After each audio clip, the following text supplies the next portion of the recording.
ফের ভিন রাজ্যে পরিযায়ী শ্রমিকের রহস্য মৃত্যু। 8 দিন নিখোঁজ থাকার পর রেল লাইনের পাশে একটি জঙ্গল থেকে তার ক্ষতবিক্ষত দেহ উদ্ধার হয়। খুন করা হয়েছে পরিবারের, এমনটাই অভিযোগ। কথা বলবো আমাদের প্রতিনিধি সমুক লাহিড়ী রয়েছেন আমাদের সঙ্গে। সমুক, পুলিশ সূত্রে কি জানা যাচ্ছে?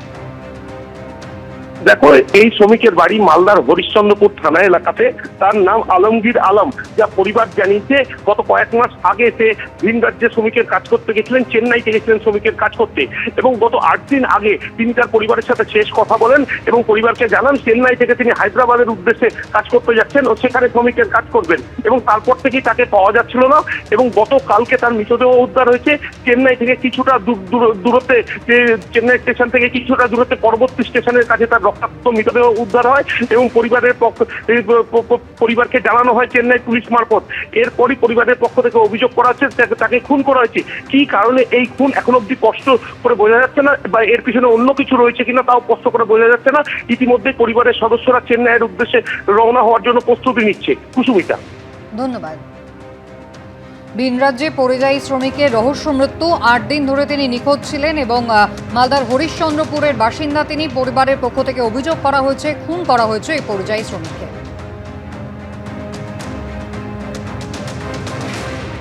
দেশে কাজের অভাব, রাজ্যে কাজের অভাব, কাজের সন্ধানে, গরিব ছেলে যেহেতু কাজের সন্ধানে বাইরে কাজ করে খায়, সংসার চালায়।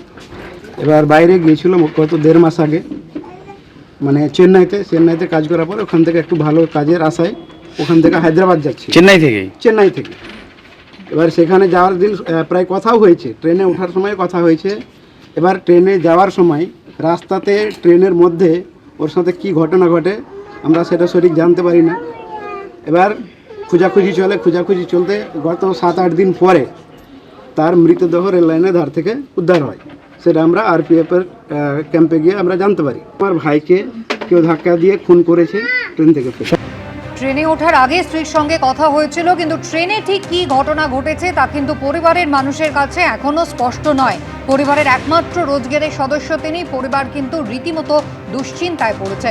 কথা বলবো সমুক লাহিড়ী আমাদের সঙ্গে রয়েছেন টেলিফোন লাইনে। সমুক, কতদিন ধরে খোঁজ পাওয়া যাচ্ছিল না? পরিবার কি বলছে, কি হয়ে থাকতে পারে?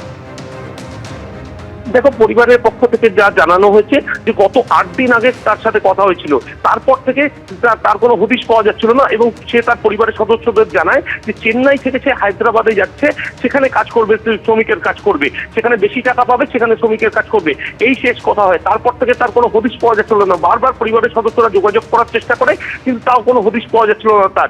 এরপরই দেখা যায় তার মৃতদেহ পড়ে রয়েছে চেন্নাই থেকে কিছুটা দূরে পরবর্তী স্টেশনের ধারে একটি জমির মধ্যে মৃতদেহ পাওয়া যায়। এরপরই পরিবারের সদস্যদের অভিযোগ তাকে খুন করা হয়েছে। এটা আসলে খুন না কোনো দুর্ঘটনা তাও এখন অব্দি স্পষ্ট হয়নি। তবে এই স্বাভাবিকভাবে পরিবারের সদস্যদের মাথায় হাত পড়েছে, কারণ আলমগীর একমাত্র ছিলেন পরিবারের রোজগারের সন্তান। আর এই ঘটনা ঘিরে যেমন একদিকে রাজনৈতিক চর্চা শুরু হয়েছে, তার পাশাপাশি পরিবারের কপালে চিন্তার ভাঁজ জুটেছে কিভাবে আগামী দিনে সংসার চলবে। কুসুমিতা, ধন্যবাদ। মুর্শিদাবাদে হুমায়ুন কবিরের দল ঘোষণার দিন ভিড়ের যে ছবি দেখা গেছিল, বুধবার নওশাদ সিদ্দিকীর সভাতেও সেরকমই উপচে পড়ল ভিড়। অনেকে প্রশ্ন তুলছেন, এটা কিসের ইঙ্গিত?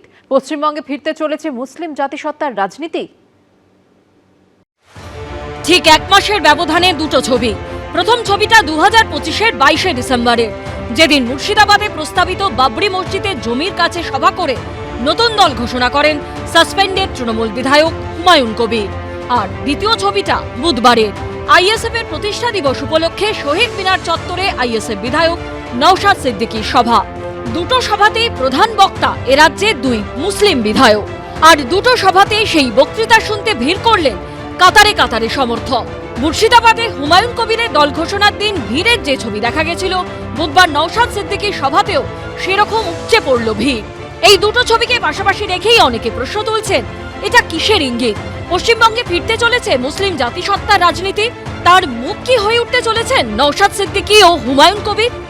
যেখানে সংখ্যালঘু ভোটের একটা বড় অংশ অতীতে যদি আমরা দেখি সেখানে তৃণমূলের কাছে গেছে, ঠিক সেই জায়গায় নওশাদ সিদ্দিকীর আইএসএফ এর আজকের এই জমায়েতের ছবি একটা রাজনৈতিক দিক থেকেও তাৎপর্যপূর্ণ। পশ্চিমবঙ্গে ধরা যাক সহজ হিসেবে 30% মতো আমরা যদি ধরি মুসলিম ভোট, তাহলে সেই ভোটের একটা বিরাট প্রভাব নির্বাচনে পড়বে এবং আমরা সাধারণভাবে বলে থাকি যে বিজেপির পক্ষে কিন্তু এই ভোটের কোনো অংশ পাওয়া খুবই শক্ত এবং সেই জায়গায় দাঁড়িয়ে এই ভোটটি এটি যদি ধরুন আইএসএফ এর দিকে বা হুমায়ুন বাবু একটা দল করতে যাওয়ার কথা বলছেন তার দিকে, মিমের দিকে, এইসব দিকে চলে যায়, সেক্ষেত্রে তৃণমূলের ভোট বাক্সে একটা অসুবিধা হবে এবং এই 294 আসনের মধ্যে আমার ব্যক্তিগত ধারণা প্রায় 1/3 আসনে কিন্তু তা প্রভাব ফেলবে।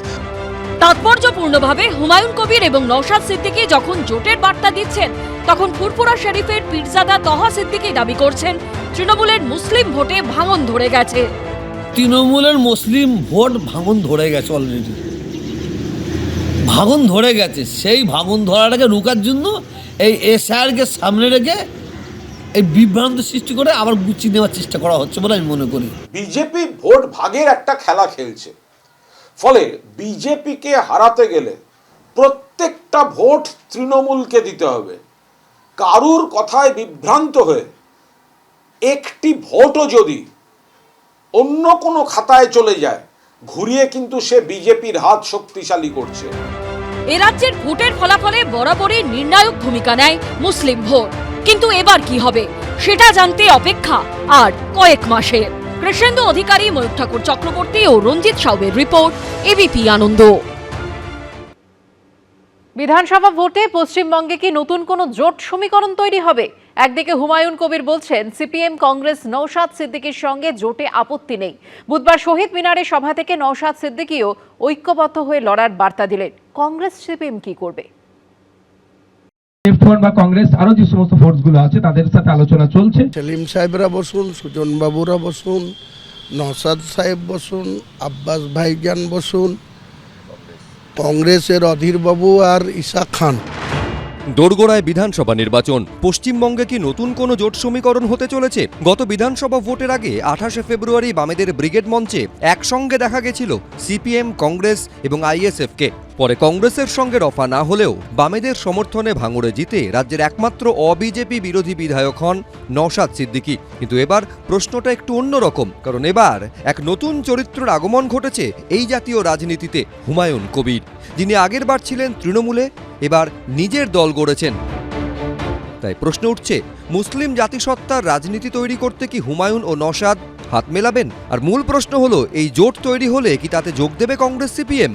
নওশাদে যে সিপিএম এর আপত্তি নেই তা গত বছরই স্পষ্ট হয়ে গেছিল। বিজেপি এবং তৃণমূলকে হারানোর জন্য, সহজে যাতে হারানো যায় তার জন্য, কষ্ট কম যাতে করে বেশি ফল পাওয়া যায় তার জন্য জাতীয় কংগ্রেস, লেফট ফ্রন্ট আরো যে সমস্ত সেকুলার ফোর্স গুলো আছে তাদেরকে আমরা জানিয়েছি। বাংলার মানুষের কাছে জোট বার্তাটা এই জন্যই প্রয়োজন, বাংলার মানুষের স্বার্থে জোট। কিন্তু সাসপেন্স কংগ্রেস সিপিএমকে নিয়ে। কংগ্রেস দল যথেষ্ট শক্তিশালী এবং কংগ্রেস দল নিজের কাজ করলে আমার তো মনে হয় না কারো প্রয়োজন আছে। ভোট হবে কি হবে না এটা তো আমি ঠিক করবো না, এটা তো আমাদের লিডারশিপ ঠিক করবে। নওশাদ সিদ্দিকী কি হুমায়ুন কবির কি কেউ আরেকজন কারোর নাম বলবেন, তার পরিপ্রেক্ষিতে আমাদের বাংলার রাজনীতি হয়নি, ভবিষ্যতেও হবে না। ধর্মের বিচারে যারা দেশভাগ করেছিলেন বাংলাকে, তারা পরে বুঝেছেন যে ধর্মের বিচারে না, বরঞ্চ তার চেয়ে অনেক বেশি গুরুত্বপূর্ণ জাতিসত্তা, ভাষা ইত্যাদি। সিপিএম কংগ্রেস বলে তারা ধর্মনিরপেক্ষতার রাজনীতি করে, হিন্দু মুসলমানের রাজনীতি নয়। তাই প্রশ্ন হলো, মুসলিম জাতিসত্তার প্রশ্ন তোলার চেষ্টা হলে তারা কি সেই ধরনের কোনো জোটে সামিল হবে? কৃষ্ণেন্দু অধিকারী, সোমক লাহিড়ী, রঞ্জিত সাউ, এবিপি আনন্দ। এবিপি আনন্দ, এগিয়ে থাকে, এগিয়ে রাখে।